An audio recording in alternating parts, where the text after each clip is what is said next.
আসসালামু আলাইকুম দর্শক, আশা করি আল্লাহর অশেষ রহমতে ভালো আছেন। আমরা সকলেই দোয়া করি, কিন্তু অধিকাংশ মানুষই দোয়ার আদব জানে না, যার ফলে তারা অনেক সময় এটা বলে যে আমাদের দোয়া কেন কবুল হচ্ছে না।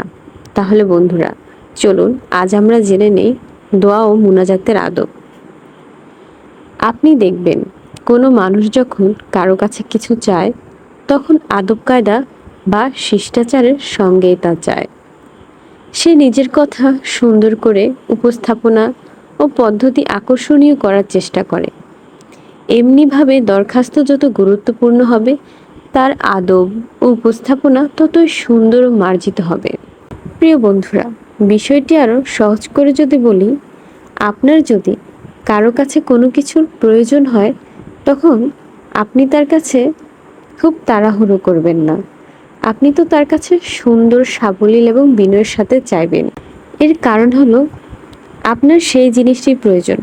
এই সকল চেষ্টার একটাই উদ্দেশ্য, তা হলো আপনি যা আবেদন করেছেন তা যেন পান। আল্লাহ রাব্বুল আলামিনের চেয়ে এমন বড় সত্তা কে আছে যার কাছে আদব কায়দা ও পূর্ণ শিষ্টাচার সহ প্রার্থনা করা যেতে পারে? নিশ্চয়ই কেউ নেই।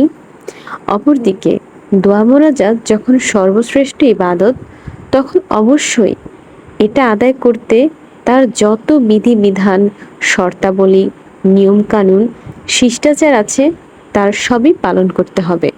লক্ষ্য থাকবে যে আমার এই প্রার্থনা যেন দয়াময় আল্লাহ পাক কবুল করেন। প্রার্থনার একটি শর্ত হলো এটা শুধু আল্লাহর কাছে, শুধু তারই কাছে, তারই উদ্দেশ্যে নিবেদিত হতে হবে।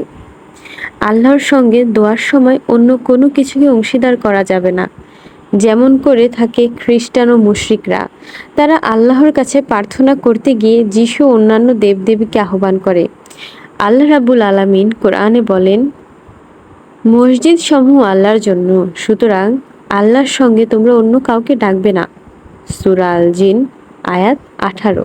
বন্ধুরা, দোয়া কবুলিয়তের আদবসমূহের মধ্যে আরেকটি বিষয় হলো দোয়া করার সময় তা কবুল হওয়ার ব্যাপারে দৃঢ় বিশ্বাস রাখা এবং দৃঢ়তার সঙ্গে দোয়া করা।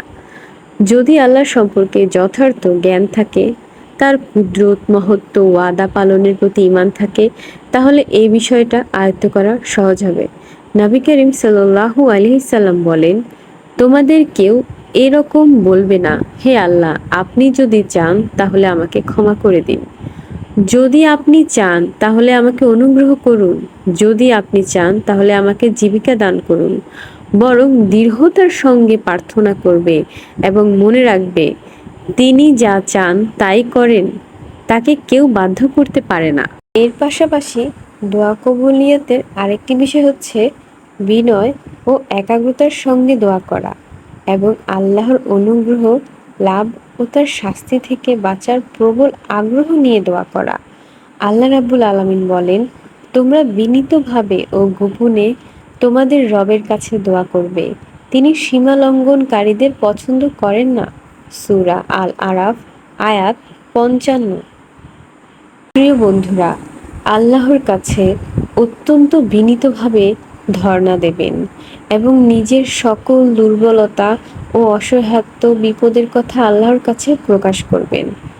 দেখুন, হযরত আইয়ুব আলাইহিসসালাম কিভাবে আল্লাহর কাছে প্রার্থনা করেছিলেন। সে বলেছিল, হে আমার রব, আমার অস্থি দুর্বল হয়েছে, বার্ধক্য আমার মস্তক সাদা হয়ে গেছে। হে আমার মালিক, আপনার কাছে প্রার্থনা করে আমি কখনো ব্যর্থকাম হইনি। আমি আশঙ্কা করি আমার পর আমার সহগোত্রীয় সম্পর্কে, আমার স্ত্রী বন্ধা, সুতরাং হে দয়াময়, আপনার নিকট হতে আমাকে উত্তরাধিকার দান করুন। সূরা মারিয়াম আয়াত 4-5। প্রিয় বন্ধুরা, পরিশেষে দোয়া কবুলিয়তের মধ্যে অবশ্যই দোয়ায় আল্লাহর হামদ ও রাসূলুল্লাহ সাল্লাল্লাহু আলাইহি সাল্লামের প্রতি দুরূদ পেশ করতে হবে। দোয়ার শুরুতে আল্লাহ তাআলার প্রশংসা করা ও রাসূলুল্লাহ সাল্লাল্লাহু আলাইহি সাল্লামের প্রতি দুরূদ পড়া দোয়া কবুলের সহায়ক বলে হাদিসে এসেছে। ফুজালা ইবনে উবাইদ রাদিয়াল্লাহু তাআলা আনহু হতে বর্ণিত, একদিন রাসূলুল্লাহ সাল্লাল্লাহু আলাইহি সাল্লাম দেখলেন এক ব্যক্তি দোয়া করছে, কিন্তু সে দোয়াতে আল্লাহর প্রশংসা ও রাসূল সাল্লাল্লাহু আলাইহি সাল্লামের প্রতি দুরূদ পাঠ করেনি। রাসূলুল্লাহ সাল্লাল্লাহু আলাইহি সাল্লাম তাকে লক্ষ্য করে বললেন, সে তাড়াহুড়ো করেছে। অতঃপর সে আবার প্রার্থনা করল। রাসূলুল্লাহ সাল্লাল্লাহু আলাইহি সাল্লাম তাকে অথবা অন্যকে বললেন, যখন তোমাদের কেউ দোয়া করে তখন সে যেন আল্লাহ তাআলার প্রশংসা ও তার গুণগান দিয়ে শুরু করে, সুবহানাল্লাহ।